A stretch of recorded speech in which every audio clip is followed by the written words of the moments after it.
What's up, guys? Good morning, Australia. It's 6:30 a.m.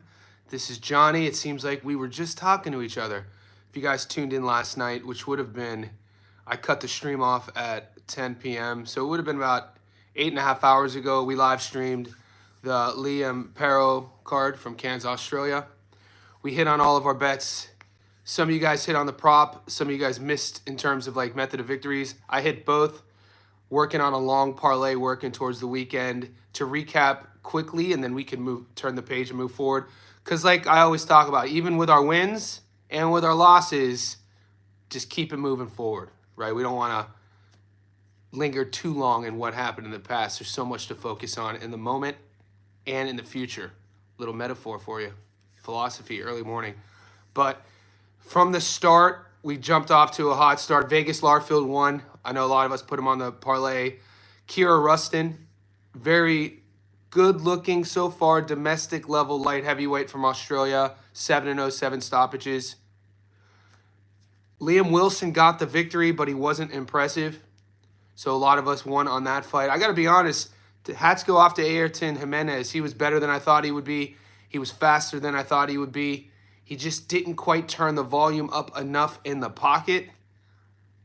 I'm not mad with the Liam Wilson decision, but one of those judges, I think 98-92, something along those lines, was insane. It was not that wide, 96-94, something like that. One round here or there. I definitely agree with that. And then Paro came out looking phenomenal. Navarro just never could get out of first gear. And that's what you get from a guy who, doesn't box for 5 years. You see kind of like the footwork is flat, deer in the headlights sort of thing. And also levels to this game. Liam Paro is still cooking. He's, just entering his physical prime. Ever since he beat Matthias, he's been fighting at that level, even though he lost to Hitchens. And you got to see that on full display. Navarro, not really a world-class opponent, but you can only beat who they put in front of you. He was coming from Robert Garcia. You saw Garcia's son was in his corner. This was a guy who was heralded coming out of the amateurs. Just isn't that guy anymore. Even at 28 years old, he took a lot of damage. He couldn't even, every time Liam, he's a southpaw, wanted to land his backhand, he was landing it every time at will. And that's the punch that really did the most damage. Totally rearranged the face of Navarro. And I'm glad, it was probably going to be a doctor stoppage anyway, but the corner eventually stopped it. It could have been stopped a bit early. But moving forward, it'll be fun to see who they pair Liam up with next, Liam Paro. Before we put an exclamation point on that story, the champions at 140, Alberto Puello, he's fighting Matthias next. Gary Antoine Russell, Teofimo Lopez, and we just saw Hitchens beat George Kambosos. So somebody on the live stream last night said that they can't see Liam becoming a world champion again at 40. I disagreed with him then before the fight started. I'm disagreeing with that now. Styles make fights. When you put Liam up against a mover, somebody who's a good counterboxer with great speed, like Richardson Hitchens, that style gives Liam Paro fits. But when you put him in with a guy who fights on the front foot and who's aggressive, that's where Liam could cook. Because he's good with his counters, good hand speed, very athletic. He's bigger than a lot of people think for the division. He's longer. He's not like a very over-muscularly muscle composition guy. But when you see him in there against his opponents, he's rangy. And he's fast. He's focused. That sort of precision that he brought to the ring last night, you could see why he was a world champion. And he definitely still has the goods. It's going to be fun to see who they pair Liam Paro up with. And I think he's currently the guy in Australia. You got Jaya Pataya there, but don't sleep on Liam Paro. The dude is locked in, switched on, and it was fun to watch. It was a decent card. We're always getting up on these Aussie cards. I'll do my check-ins with you guys. PJ's in the house. Julio's in the house. Wherever you're tuning in, I say welcome. This is our thing. This is our spot. We got a lot of fights to look forward to. Read the headline. And, we could talk about Floyd. I've already uploaded the Floyd versus Farmer fight, the breakdown. But I have the full schedule on deck. There's Canada. The Christian Mabilly card's fun. There's a UK card. Goats in the house. Wherever you're tuning in, tapping in. We got a little over an hour to do this. I might stay on even longer depending on how we get heated up here. So all I ask, like this video. If you could support by tipping the channel, do that. I heard Gary say tip the bartender. I used to bartend in Vegas. That helps me out more than you know. And let's get this thing marinating. Wish we had the Liam Paro fight on our books. Okay, you didn't have the Liam fight. Interesting. PJ, what fights do I got Friday? That's crazy that you guys were getting the Liam Wilson odds. He wasn't even the main event and couldn't bet on Paro. Wild. Wild stuff. Yeah, I got him at $1.80 by stoppage. Similar odds to when I got Josh Kelly to beat Flavio Bea at $1.89. So that's kind of been my sneaky prop bet the last few weeks, going heavy. So I never used to do that until like a month ago, listening to Muscles talk about doing that. Because there's been times in recent weeks where I put together a 10-leg parlay and it barely reaches to 2-1, and then $1.06 loses and you get kind of cooked on it. But 2 weeks in a row, I've gone heavy on a single fight prop. Kelly at $1.89 and Liam to win by stoppage at $1.80. They both came through. So that's good. And the parlay's still live. And here's what we're talking about. So let me go over. A lot of you guys are aware of what's happening in the next few days, but some of you might not. We know we got the Jake Paul card. We've already covered the Floyd Schofield and Tevin Farmer fight, the upload. Gilbert Ramirez, I'm going to be uploading that breakdown. He's fighting Dorticos. There's some interesting odds and props on that fight. Even though Dorticos is up there in age, he could be tricky in how he goes about his business. High knockout to win ratio. So that's something to look at if you don't want to get, because is the juice really worth the squeeze to just take Gilberto on the money line? Not a lot of value. But if you look at knockdown props, I could see somebody getting dropped in that fight. So we'll see what happens. Also, a fight I might cover just because I'm interested in him as a prospect. He doesn't get a lot of pub. He's not mainstream. He's kind of like a domestic American guy. Is Avius Griffin. So if you guys are familiar with Avius Griffin, check his box rec out. He recently got signed in the last month to MVP Promotions. And that's kind of like where I like Jake Paul in the game, is what he's doing for the female fighters and some of these sort of domestic level Americans who have fun fight styles. Avius Griffin is one of those guys. I might cover him. I might not.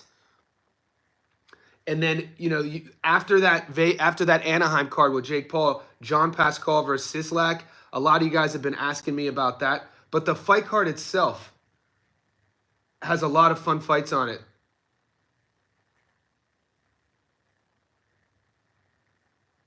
The Christian Mabilly fight card. Yeah, I'm not going to cover Holly Holm. I mean, I got love for Holly Holm. People don't realize she was a boxer before she got into the UFC.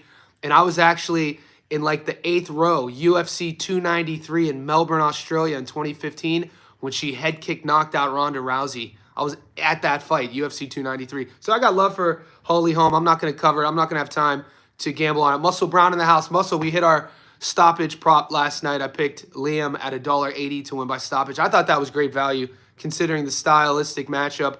And when we hit, we're always, it's always great. But when we lose, we're just sitting there. And guys, I got to be honest, the losses I've been taking have been like dumb, long parlay losses in terms of, $7s, $6s. So going into the weekend, that's an adjustment I'm making. I've already made, and it's already paying off. But if you guys have your computer or your phones out, the Christian Mabilly fight card has some interesting fights with some interesting odds. Even just where the world rankings are, I like what they did with this Mabilly versus Sulecki fight card. So I think there's value there. PJ, what fights am I betting on Friday? You're talking about Deontay Wilder versus Herndon? Yeah, Kingdom Life, exactly. The long parlay is always going to be the cheapest. The long parlay is more about, let's see how many we could squeeze on this and, take a real risk. But low investment, and if it hits, it hits. And, you don't want to put your Christian Aranettas on a heavy parlay. Lesson learned. But the Deontay Wilder versus Terrell Herndon card, if that's what you're referring to, PJ, yeah, Arslan Beck versus Brown. Julio, that's one of the fights I was talking about. Call them fun parlays. There you go. Good looking. There's a lot of fights on Friday. Are you guys getting this BLK Prime still? I didn't even know it was a thing. No offense, no shade. The last I heard about BLK Prime, I think, was the Bud Crawford versus David Avenetian fight. Yeah, I'm not getting, right now I only got props on the money line, but if the props stay the same, Herndon versus Deontay on the money line, I'm not going to mess with it. but knockdown prop, stoppage prop. Herndon is a guy who's athletic. He didn't grow up in the boxing ring, but neither did Deontay. But there's a big difference there. Herndon's more of a American football player, became a boxer, and we know what Deontay brings to the table. Okay, Butler. People have been asking me about that, so let's get to Butler real quick.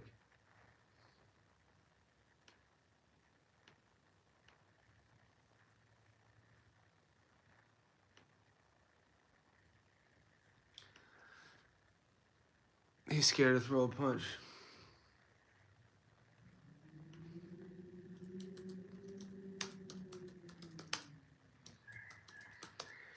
So guys, let's get our. I'm going to box rec real quick, just to keep all of our ducks in the line. Stephen Butler, 35-5. He's only 29, has a lot of fights, 29 knockouts. He's fighting Jose Macias, 29-13. Patrice Volney stopped Butler. No shade there. I'm high on Patrice Volney. I thought Patrice could have got that nod against Ammo. We covered that fight, and I picked Ammo to win, and we won money on Ammo. But I thought Patrice fought well, and he got stopped against Alam Hanaleh.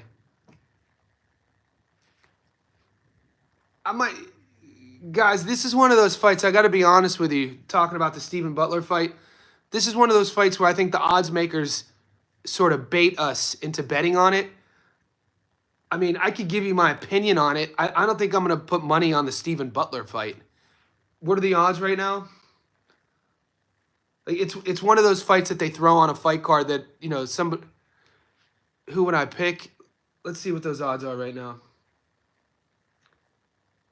I mean, I wouldn't throw any real substantial money on this fight. Butler's $1. My book's saying Butler is $1.37. Maybe a knockdown prop bet. And that's what I'm finding a lot of success lately.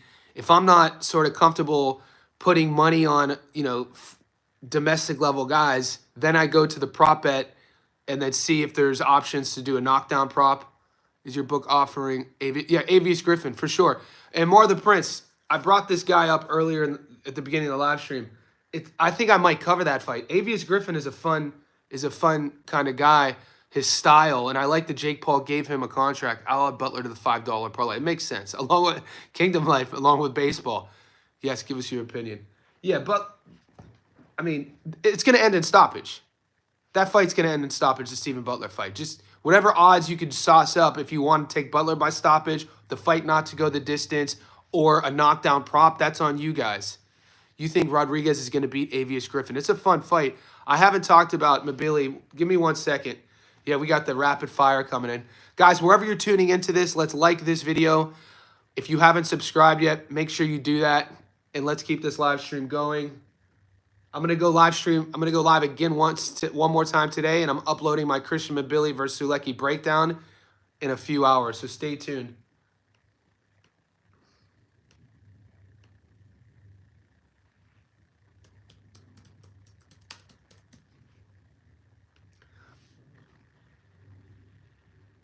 How do you guys rate Mabilly?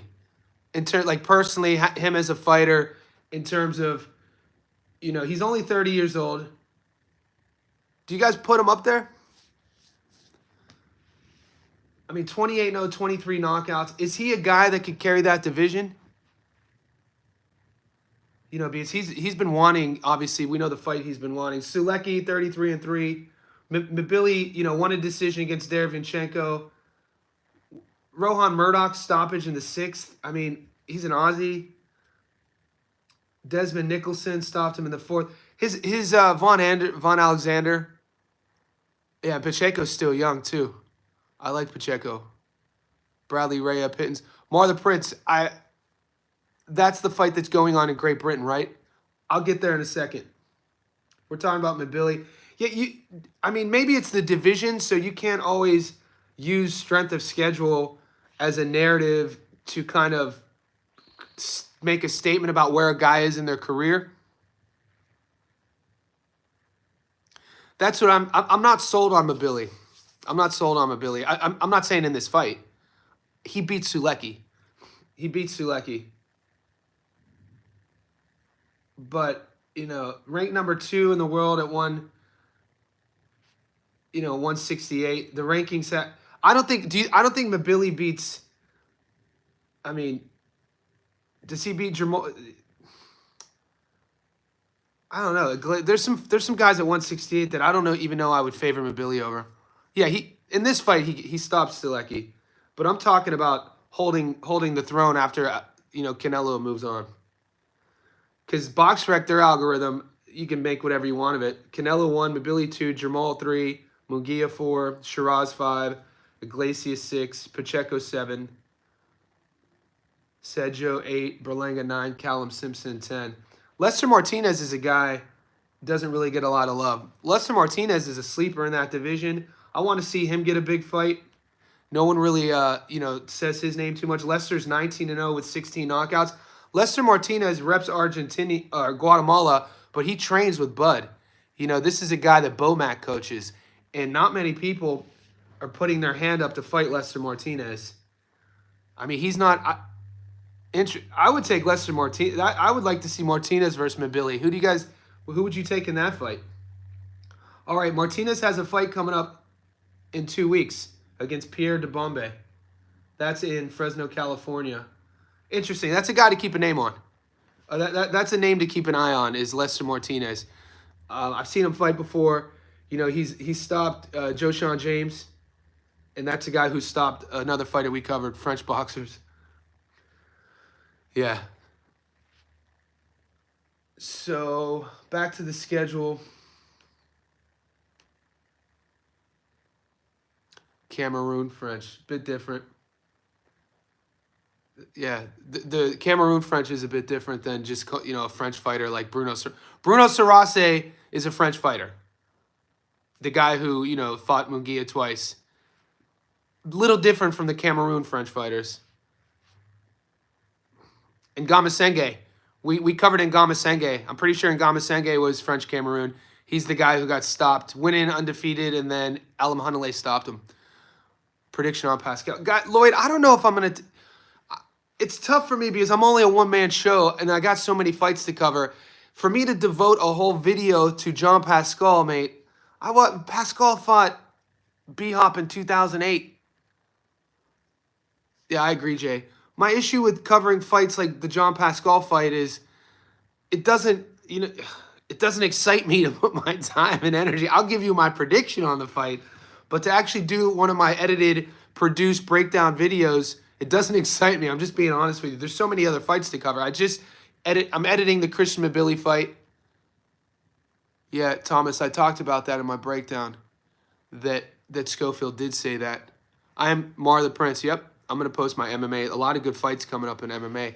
So we could, let's talk boxing a little bit more. And then, last week we used our second live stream on Thursday, your Wednesday, to talk MMA, but we could do that. Let's go over a little bit more on the long parlay real quick.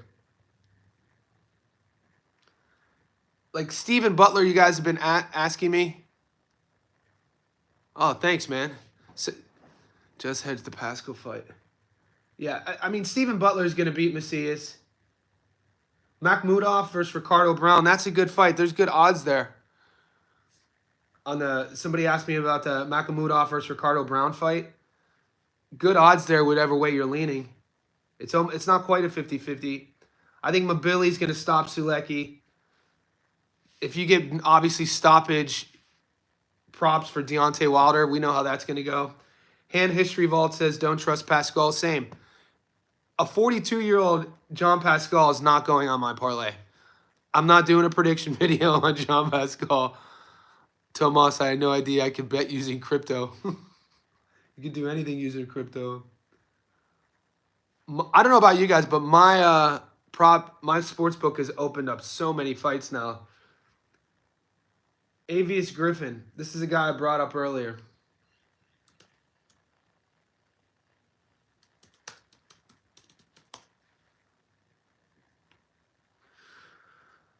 Yeah, check him out, guys. Avius Griffin, 17-0, 16 knockouts. He's a welterweight, ranked number 25 in the world.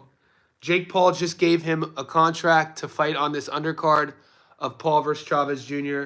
He's a fun style. The problem is, obviously, with no promotion going into this fight, he really hasn't you really won't see many names on his resume. So we'll see if he's the real deal. He's the big favorite going into his fight against Julian Rodriguez. Julian Rodriguez has one loss, and he got stopped against Jose Pedraza in 2021. Hasn't been the most active.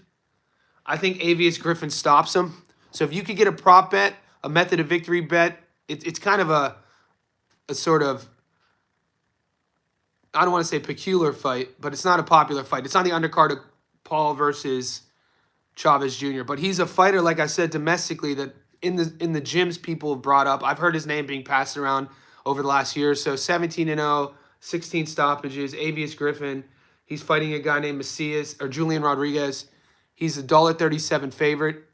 With his style, he's going to stop him. So if you could get that fight by stoppage, I'd rather throw Avius Griffin by stoppage on a parlay, and I'm being honest with you, than John Pascal.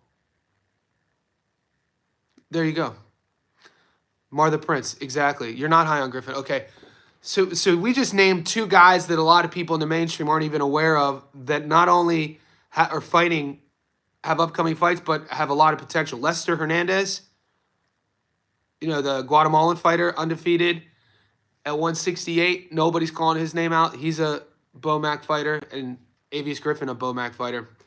So yeah, there's that gym is sneaky. It's not just Bud Crawford. You know what I'm saying? But I think, Goat, why aren't you up on Avius? Butler, Billy Wilder, who else is winning on Friday? Okay, PJ.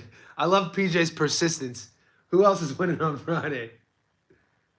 Here we go.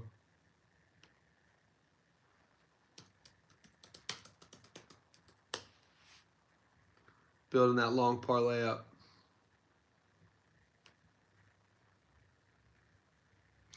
Wary of this 30-year-old prospect. He's ranked number 25 in the world.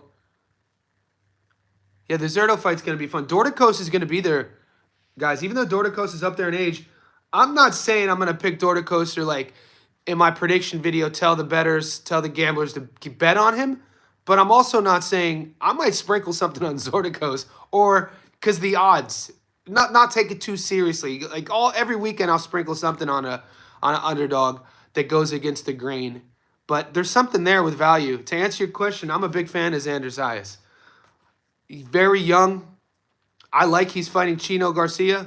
He's gonna learn a lot in that fight. And I don't Xander's at 54 now, but he's a big guy. He cuts a lot of weight to make 54. I wouldn't be shocked if in the next few years we not only see him at 60, but maybe even above 60. Xander Zayas ticks the boxes for me in terms of, all of the skill set he brings, marketability, we already know that. Always in shape, always ready. He's going to get tested against Chino Garcia. I became a fan of Chino when he beat up Charles Conwell. That's all I'm saying. Chino, and I should have known it, but sometimes it's tough, guys, when we're looking at these fighters who come from Mexico who have some losses on their resume. Sometimes they look good, sometimes they look average, and sometimes it takes you to see Chino look great. His fight IQ really blew me away against Conwell, and how slick he was in the pocket. Yeah, I'm a fan. Here's some controversy, guys. This is what I'm about to say here. This is supposed to be controversial. You know what? I'm not even going to bring it up. But yeah, I saw PBK was supposed to fight Bakr Murtazayev, and I talked about that a couple streams ago. I think you would be ill-advised. Regarding that matchup, Joshua Kelly versus Murtazayev, that fight is a lot closer than people think. Josh Kelly poses a lot of different questions for Murtazayev that Tim Tszyu didn't. Tim Tszyu was tailor-made for Murtazayev's style. Kelly's not that. Kelly's big, too. Okay, all I'm going to say is, are you guys here in the room? I'll bring it up. All I needed was to be tempted by one person, and Goat got me. Are you guys hearing the rumors about Francisco Rodriguez Jr.? I brought this up before the fight with Galal Yafai. In Francisco Rodriguez Jr.'s last fight in Texas, it was an 8-rounder. He won the fight, and it was deemed a no contest. Nobody knows why. I couldn't find why. And then the rumors are going. And hey, when I watched Francisco Rodriguez, when I watched that entire fight, I didn't say it, but I was thinking to myself, holy shit, dude, this guy's pace is insane. This guy's, in terms of what he looked like in his last few fights, people were saying that, yeah, and when you understand performance enhancing drugs, PEDs, it's not like, Arnold Schwarzenegger anabolic steroid PEDs. The thing that's in and out of your system in a flash, and I'm not accusing him, I'm just telling you the rumors, is a lot of boxers, in terms of endurance, they do take, and I know this, intravenously, the same thing that Lance Armstrong and the cyclists take, EPO, epinephrine. So EPO is, they consider a blood doping, but you inject it, and it increases recovery time through the blood insanely, and you just have massive cardio. And the funny thing about the Lance Armstrong thing during the Tour de France, he took all the heat for testing dirty for PEDs, but when they did their investigation and tested all of the cyclists, I think you had, from first place Armstrong to I think the 27th place, were all on it. Dirtiest sport. Other than bodybuilding, which, you could call it a sport. No shade. I know Muscle's a bodybuilder. But cycling is a sport that is so dirty. Now, in terms of endurance athletes, boxing, it's a strength sport and an endurance sport. It hits your anaerobic system. EPO, blood doping, any sort of exogenous sort of, hormone that helps with cardiovascular health promotes that. And Francisco Rodriguez Jr.'s pace and output was insane. Resendez too. Sometimes guys, and you know what? Sometimes guys at moments in their career, I give Resendez the benefit of the doubt because he's 26. Yeah, I'm not saying this. I'm not abiding by that narrative. That's what's going around, though. That's all I'm going to say. It's worth us talking about it, right? We have a very open debate here, so I felt like it was worth bringing up. I know, and Kingdom, when you start seeing guys how they move, how their career, what they look like fight to fight, there's so many variables though that affect that. Injuries through fight camp, how the recovery was, damage in the previous fight. But when you look at a pace, that was insane. What happened to Dana? Dana's my boy. I didn't hear about Coowell. Mankey, what are you talking? Hopefully it's good news. The problem with testing specifically with EPO is because it goes straight to the blood. The half-life, they call it, in your system, super quick. It's hard to test for. So I don't want to answer. I don't want to just speak out of turn. I don't know who's doing the testing. He fighting because he needs the money bad. Jake Paul knock him out. Was he? Okay. Yes. I'm not standing on the hill saying that Rodriguez was dirty, by the way. What do you mean check boxing scene about Coowell?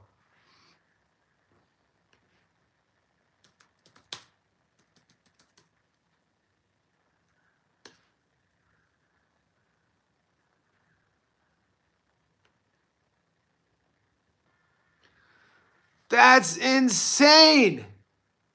16 hours ago.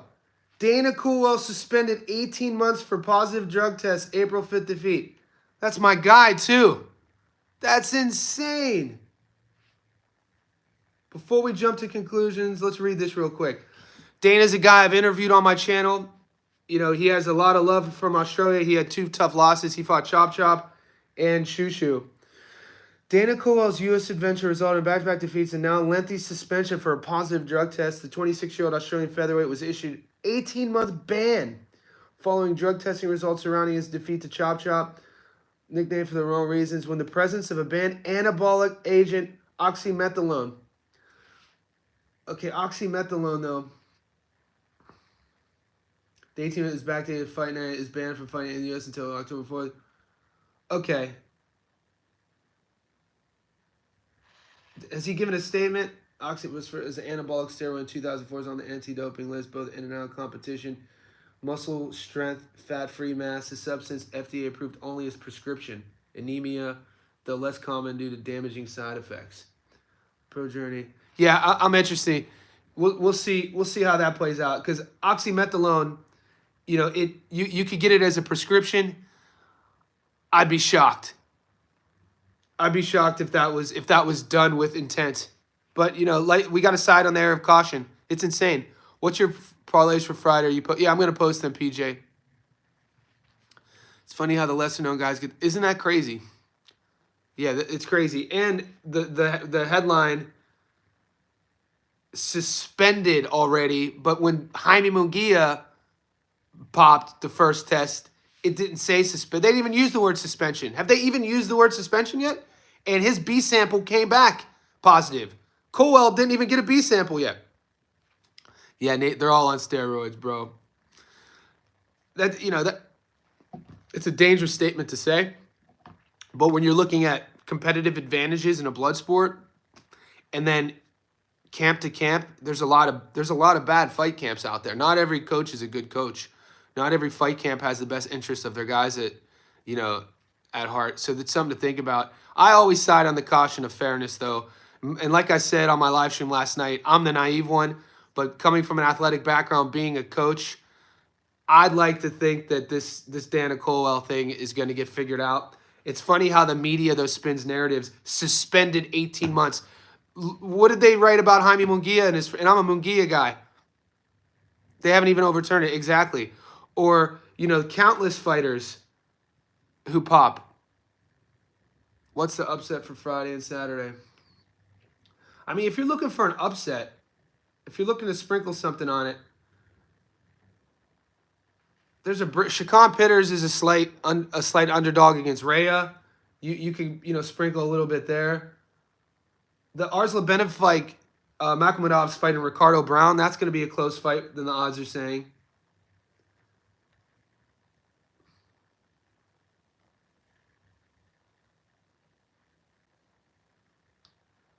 Dorticos is a 6-1 dog. I'm not saying he can beat him because he's kind of up there in age. But, yeah. Dorticos 6-1. I know some of you boys are still riding that 2008 hype train of John Pascal.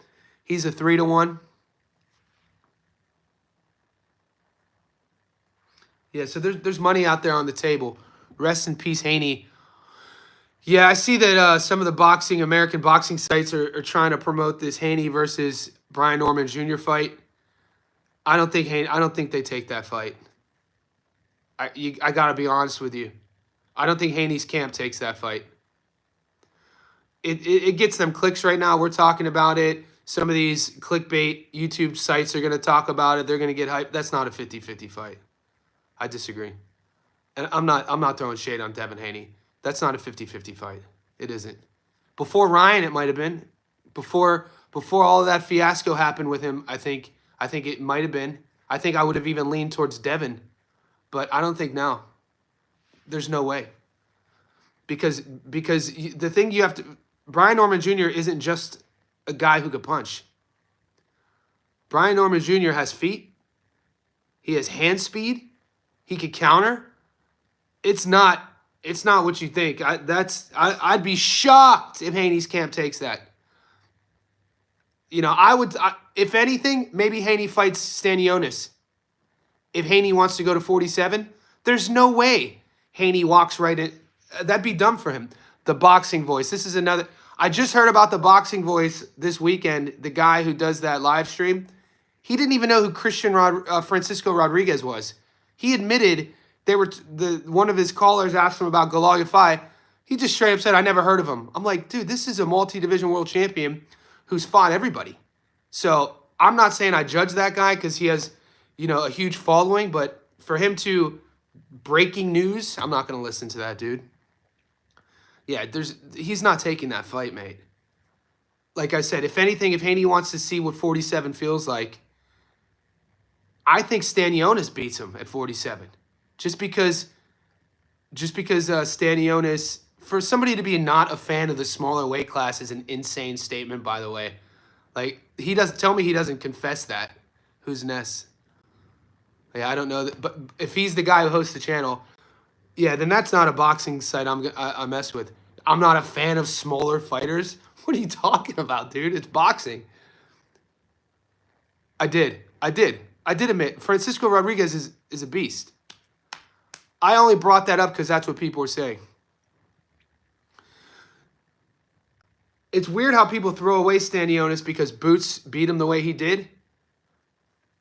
But I think he's still I think he would give Devin Haney everything he wants. I don't think the payday, if it's a payday, it's not the Brian Norman Jr. fight either, though.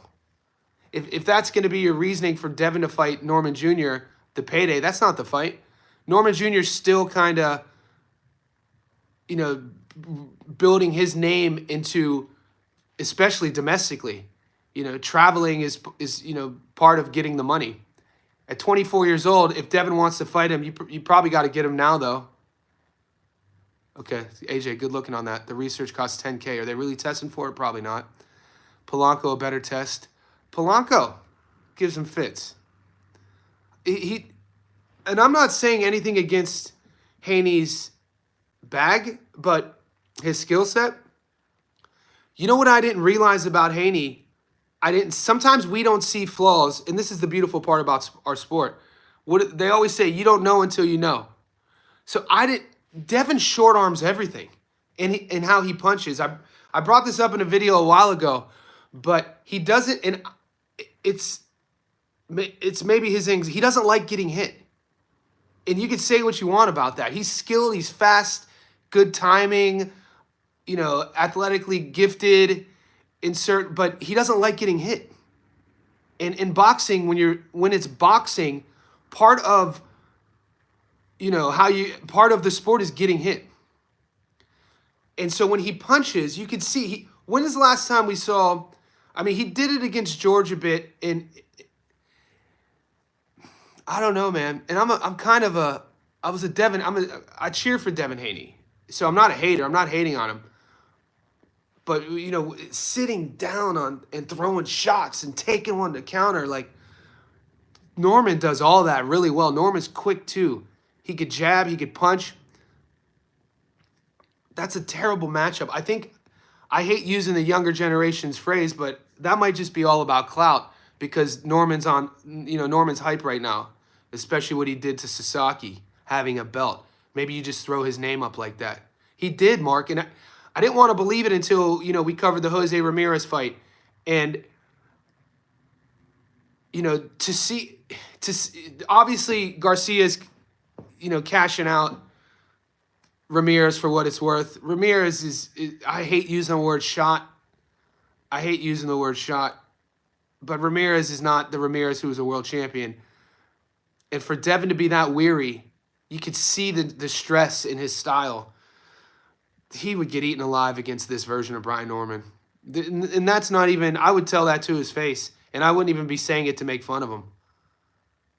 Pantoja, Topuria, money line. You know, people always try to bet against Pantoja. That's a great bet because I like both of them in those fights. I also like Joshua Van to beat Brandon Royval too. Hot take. Haney wanting to fight Teo shows us everything. Yeah, I mean, it's interesting to see these guys if they're gonna. And who has of that group? Haney, Teo, Shakur, even though a little bit different. Tank. It's Rolly Romero. It's Rolly Romero who's coming off the biggest win. It's Rolly Romero who might get elevated to champ at 47. You gotta love that story. Probably in modern boxing, a fighter who's done more as an overachiever. Who has overachieved more, and that's a compliment, than Rolly Romero. Amazing. Amazing. In my fight breakdown of that Garcia-Romero fight, I told you I was cheering for him. I was like, I hope Rolly wins, but I don't see him beating Garcia. And sure enough, he beat him. Man, you got to feel good for that guy. I think if Haney was looking as good as he did against Progress, he's just not that same guy, Goat. I don't think we're going to see that guy. Definitely I never thought. I know, Mar. I know. You got to. And GOAT, I don't think he's that guy anymore, man. And he's still young enough, but mentally, you know, being able to plant your feet, it takes something here. Norman destroys him. Yeah. I don't think the last few fights have been feeders, mate. Neil White, I could debate you on that. What are you talking about? People had Cuevas beating Brian Norman Jr. People were saying Derek Cuevas has never been stopped. Derek Cuevas is a puncher. Brian Norman Jr. is chinny. And what happened? People were talking about on my channel Sasaki. He's not. I told you Sasaki was domestic level. Yeah, he lost to Andy Hiroka, but he was drained. What did Norman do? Norman, those have not been feeder fights, Brian Norman Jr. Liam Paro versus John Navarro, that was a feeder fight. But, you know, just because Cuevas isn't sort of like, and people in the boxing gyms know about Derek Cuevas. People, you know, you were watching some of the YouTube channels before that fight. People were kind of like taking Cuevas as a sexy pick to beat Brian Norman Jr. based on him punching. They said he was going to have the power advantage. Insane. Santillan was winning until he got caught. And when you look at the it was interesting to see the leapfrog approach because his name's slipping my mind. Before that, Santillan's fight before that, he goes in as a dog. Santillan wins. Santillan fights Norman. Norman was the dog. Norman wins. And ever since then, that sort of leapfrog, because Norman's had to take everything he has. No one's given Brian Norman Jr. anything in his career. So for you to say those were feeder fights, it's a bit disrespectful on what Norman Jr. has accomplished so far. Rocha, yeah, thank you. Chat. The chat always has my back. It's a bit disrespectful based off of how Norman Jr. has been moving as a 24-year-old. Yeah, they are. Brandon Royval is one of my favorite fighters in the UFC.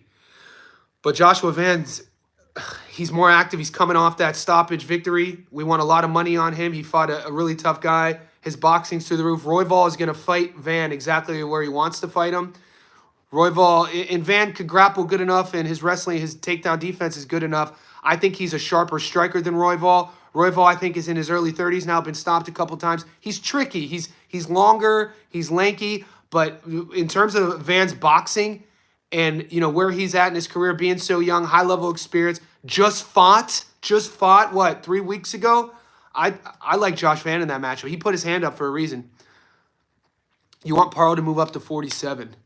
Do you think Hermansson wins? I'm a big fan of Hermansson's game, man. I won a lot of money in his last fight when he was the underdog against Pfeiffer. I'm going to post the UFC. Yeah, this will be my third week in a row posting my UFC parlay. And we've hit both times. Yeah, Polanco, I think a guy who's going to give Norman Jr. problems isn't going to be, you know, being super aggressive on your front foot against Brian Norman Jr. and punching with him in the exchanges isn't really going to be the game plan. I think a guy who's longer, who has a really good jab, who's a bit durable, who can move a bit, and you want to frustrate Brian Norman Jr. You got to take him out of his sort of game plan and see if he can make adjustments. At 24 years old, you got to test that fight IQ. You got to make the 24-year-old champion in the fight, make adjustments. And that's not just being durable. You know, getting cracked and getting dropped and getting up. That's not the type of adjustment I mean. I mean, you know, going back to the corner, losing rounds, middle of the fight, questioning the game plan, seeing if he could tap into like a plan B or C. I think that's the type of guy. Mar the Prince. Karen Shukajin would give Brian Norman Jr. problems. That's a great, that matchup, that sort of guy. That sort of guy would give Brian Norman Jr. problems. But, you know, think about the tailor-made matchups for Norman Jr. are kind of like think of how Stanionis tried to fight Ennis. It's kind of like how Sasaki tried to fight Norman Jr. Norman Jr. would walk right through that style. But a guy like Shukachin, who's crafty, who's durable, who can move a bit, that'd be interesting to watch. That's what we want to see as fight fans, is him level up with those opponents. I'm not saying he'd lose to Karen, but it would be interesting to see. You want to see drug testing, blood and urine. Walter Herndon, not good. Yeah, that's a lock. Wilder Hernan, that's a lock. Somebody, I'm gonna pull up we're 45 minutes in. Let's keep the box. I'm gonna pull up the UFC odds real quick because you guys have been throwing these at me. My boy's fighting in the PFL. So one of my guys is Dalton Rasta. He's fighting in the PFL. It's a rematch against Aaron Jeffries. He lost the first fight a couple years ago. Rasta's really leveled up since then. I'm definitely taking him. I think it's even money.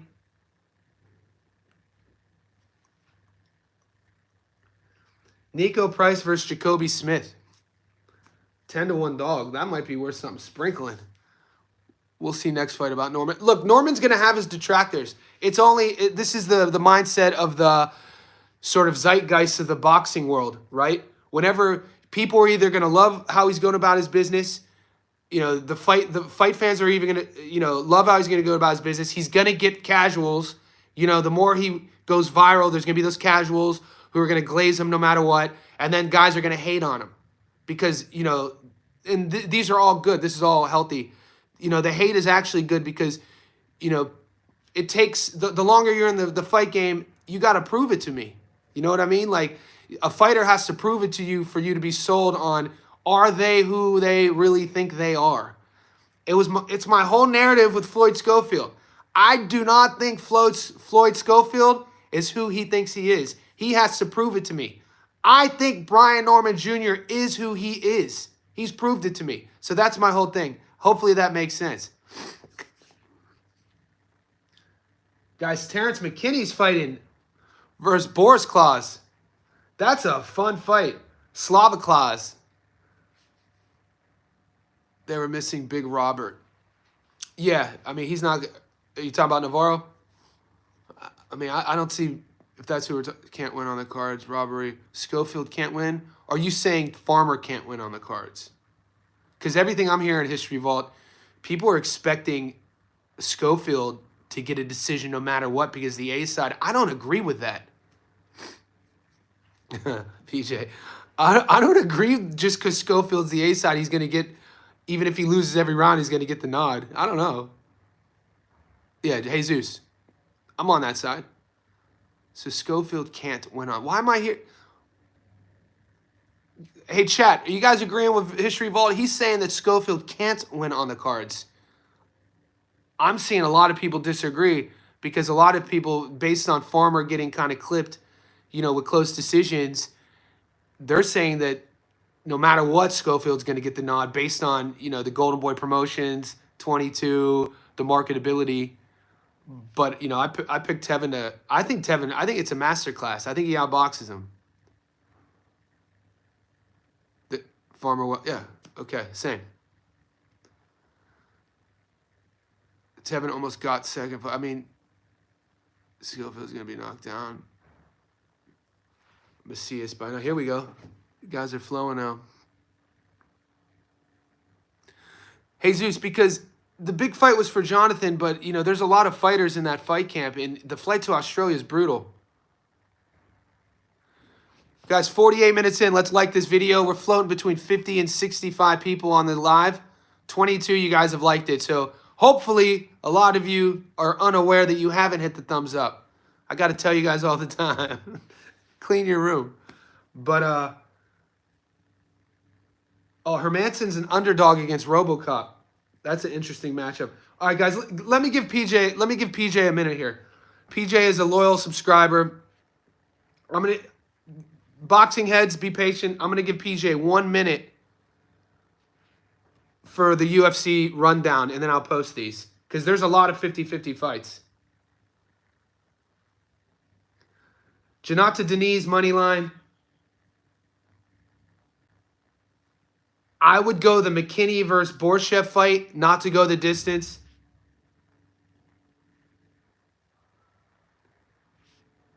Man, Arajal could beat Cortez. I'm staying away from that fight. Hyder Emil's an underdog against Delgado. Hyder Emil, really good fighter. I'm going to stay away from that fight. I would, Hermansson versus Rodriguez, I'd go not to go the distance. Because Jack's a good grappler. We know RoboCop, always goes for the knockout. He's good on the ground. I like it not to go the distance. Felipe Lima, for however much hype Peyton Talbot had, Felipe Lima has that and more, and I think Lima stops him. But if you want to be safe, take Lima on the money line. Benny Dariush versus Money Moicano. That's a fun fight. I'm going to stay away from it because both guys are vets. I like both guys. Benny Dariush, had been on a bit of a slide as of late. Same with Money Moicano. They both had hype in recent years, never quite got that next level. I like Josh Van. Look, the odds right now have Van as the favorite. So I like Van on the money line. And then that's just 4. And if you don't want to bet the Topuria fight or the Kai Kara France fight, you don't have to. Let me know what those odds pay. Josh Van money line. Felipe Lima money line. The Hermanson Rodriguez fight not to go the distance. And the Terrence McKinney fight versus Slava Claus not to go the distance. But there's some really good fights on that card. And hopefully, PJ, I answered some of your questions there. And I'll post my parlay. But I haven't put any money on that yet. That's just me off top. But Nico Price is a huge underdog against Jacoby Smith. Jacoby Smith is a domestic guy. I watched Jacoby on the regional circuit fighting the LFA before. And Nico Smith is a professional. He's been in the UFC for a long time. He's had some big wins. He's had some big losses. But he's a tough out no matter what. So they're thinking Jacoby Smith is just going to stop him. I need to look a little bit into that. I'm surprised that those odds are that insane, that a guy like Nico Price is that big of a dog against Jacoby Smith. Probably they're questioning Price's durability, but we've seen him win. He's one of those guys that really always every fight comes in as the underdog, and we've seen him upset the odds before. I'm going to keep my eye on that one. Could I repeat those picks? So the 4 fights I really like. The Terrence McKinney versus Slava Claus fight not to go the distance. The Hermanson versus RoboCop fight not to go the distance. I like Joshua Van to beat Royval. And then Felipe Lima to beat Talbot. And we talked about this on the live stream about how the UFC has this penchant for sort of taking hot, talented young prospects and just throwing them to the meat grinder. Because this is something we do really well in boxing is, there's systems in place because the sport's so old to guide fighters along in their career. And that's an important part of a fighter's trajectory. In the UFC, they don't have that. They'll take a young guy who's really hype, has a lot of potential, and throw him in there real quick. There's a lot of parity in the UFC these days. 10 years ago, it wasn't always the case. It was a lot easier 10 years ago for me to win money on the UFC because there were a lot of one-sided opponents, and it was easier to see who was better. There were a lot of one-trick ponies then. This guy's just a striker. This guy's just a grappler. This is what's going to happen. He's going to take him down, and this guy won't be able to get off of his back. That fight's going to... Nowadays, because a lot of these fighters have a good, well-rounded game, and it's this newer generation of MMA fighters where they're learning MMA, not just Muay Thai, not just boxing, not just jiu-jitsu. The matchups are much more intriguing. Yeah, there's some great fights on the card. There's some good fighters, too. Even that Tracy Cortez fight versus Arajal. Vivian Arajal, she could win that fight. She's a really good fighter. That fight is Saturday night, you guys. Sunday, my time. So, guys, we're approaching an hour here. We got a lot of fights coming up. I'm going to upload the Christian Mabilly breakdown analysis today. I'm also going to go live one more time because, there's a lot of interest on this UFC card. There's a lot of interest. We got fights in Canada. We got fights in the States. There's prelim fights going on. People have been asking me about the GB Promotions fight card in the UK. There's a lot of work to do. I'm going to keep this live going for a little bit longer, and I'm going to message Dana Coowell's coach, Hinterland Boxing, because we're linked on social media. And I could text Dana, but I don't want to overstep my boundaries and be like, hey, mate, do you see what's going on? Or did you really test? But maybe I could set up an interview with him and get his side of the story, actually. That might be a good idea. We'll see what happens. I'll keep you posted. Shout out to whoever told me to read that. For some reason, I never see your second live. Do you ever mix UFC and boxing together? I haven't done that more. Maybe it's worth the risk. Price is war torn. Yeah, he's been through the ringer. Price is a bit shot. How many hours from now? for my second live, probably 5 hours. I'll try to get my second live in 4 hours. It might be 5. I think Muscles, I'm going to try to get Muscles on my live stream tomorrow, which is his Thursday night. We talked about it. So his Thursday night, my Friday. And 3D, Gary, Gary is as busy as I am. So if he asks me to go on his, I'll go. Maybe I'll bring him on mine. I haven't thought about that, actually. Maybe we could do a live together. That'd be good. I know you guys would get a lot of value with that. He's been traveling a lot, too. I watch his content. I know he was in he was at the Jahai Tucker fights, and I think he's going to, I don't know if they're fights, maybe like a baseball game or something. But he mentioned that on his live. Gary's one of the only content creators I watch, actually. There's also a guy in the UK who has like 14 followers who's amazing that I watch. He has more than that. So I told you guys the other day on a live, I go, in terms of how we look at the game, all you guys and myself, don't judge a platform based on their subscribers. A lot of the big platforms I kind of poked my eyes in, like you talked about the boxing voice, so big of a following. He's not really, I couldn't believe how uneducated their opinions were on boxing. And and they have a huge following. And then, I'm following a guy with 2,000 subs, and this dude's a wizard. And I'm just like, damn, how does he not have more subs? And I'm kind of somewhere in between. I just got to 25K last month. And, this time last year, I think I was somewhere around 7,000. So the channel's growing. Do you ever listen to BDA? No, I don't. I'll put it in my notes because I listen to you guys.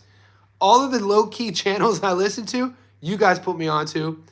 And also all of the bigger channels you guys put me onto. I tried watching Showbiz, guys. I can't do it. I gave Showbiz one opportunity. I can't do it, dude. I can't do with like all of the gimmicky stuff. Maybe because I'm old. But I don't got time for it's kind of like when I watch Showbiz, it reminds me of when I was a kid in the 90s, one of my favorite stand-up, and I grew up with stand-up comedy. Like as a young buck in Youngstown, Chris Rock's Bigger and Blacker stand-up hour, one of my favorites. Jamie Foxx's One Stand-Up Comedy Hour. If you've never seen it, amazing. The Kings of Comedy. So the Kings of Comedy, when I tried to watch Showbiz the Entertainer, the first thing that jumped in my head was Cedric the Entertainer. He had this bit talking about, I ain't about to call another grown man delicious. He was like, I don't got time. I'm a grown-ass man. I ain't got time for... So I tried to pop into Showbiz, and I was like, man, I ain't got time for all this wacky, exaggerated. And then I tried watching the Boxing Voice because I couldn't get the Jahai Tucker stream.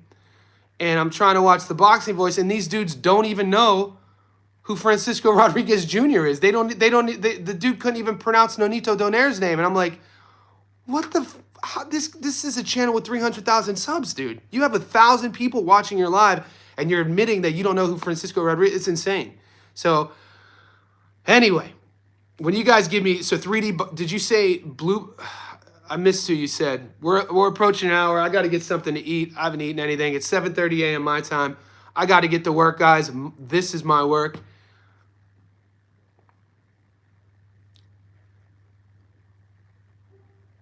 So, Skeezy in the house, you were up late with me last night on the live stream.